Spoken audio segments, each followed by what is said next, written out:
Le journal des journaux, la revue de presse. Le journal des journaux, la revue de presse. Nous abordons la dernière rubrique de ce journal avec la revue de presse présentée par Gaël Steve Nono. Bonjour Gaël. Bonjour Séraphin Louaba. Nous t'écoutons. Mesdames, Messieurs, chers téléspectateurs, auditeurs, plus encore chers internautes, sentez-vous saluer. N'ayez pas peur, c'est le grand titre qui barre la une du journal Le Témoin. Ce journal témoigne qu'au moment où l'opinion s'agite et que la pénurie fictive alimente l'angoisse collective, le ministre du Commerce, Luc Magloire Bagatangana, rétablit donc la vérité. Savoir que les greniers du pays demeurent largement approvisionnés avec des réserves de produits essentiels suffisantes jusqu'au premier trimestre 2026. Lire les instructions du ministre du Commerce à la page 4 du journal Le Témoin avec lequel nous débutons la revue de presse de ce matin. Dans la même veine, surtout au regard de la psychose observée sur l'étendue du territoire, le journal Info Matin barre sa titraille de ce matin par tension post-électorale, le gouvernement en appelle à la reprise des activités commerciales. Question de barrer la route aux pénuries fictives.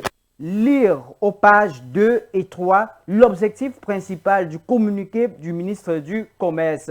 Par ailleurs, le journal Le Flambeau nous apprend que le Conseil national de la communication, le CNC, gronde les médias français par rapport au traitement partiel et partiel de l'information relative à la proclamation des résultats de l'élection présidentielle du 12 octobre 2025 par le groupe France Média Monde et TF1. J'ai failli dire TV5 Monde, ça allait être une atteinte grave.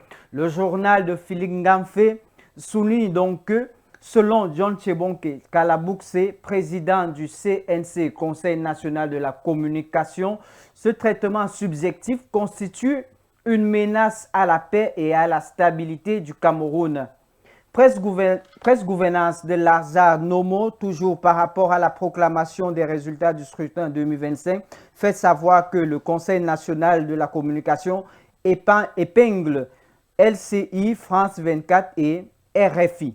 Clôturons donc cette revue de presse avec le tri-hebdomadaire La Météo qui bat sa grande une par septennat de grandes espérances, Paul Biya déjà dans le remaniement. Angle de traitement également abordé par le journal Grand Titre. Le Grand Titre pose donc une pénurie d'interrogations par rapport à ce que le peuple attend du président de la République. Première interrogation, serait-ce le remaniement ministériel, les municipalités et les législatives, l'opération épervier, le problème Manfo-David et les autres bombes sociales d'atteinte grave à la propriété foncière et les chauves-souris du RDPC et leur mauvais score. Voilà donc autant d'interrogations qui sont mises en exergue en pied de une du journal Le Grand Titre avec lequel donc nous clôturons cette revue de presse. Merci Séraphin, à demain. Merci Gaël et à demain. Mesdames, Messieurs, c'est tout pour ce matin. Merci de l'avoir suivi, ce journal. Et rendez-vous demain pour un nouveau numéro. Salut à tous. Au Cameroun, un peu plus d'un an.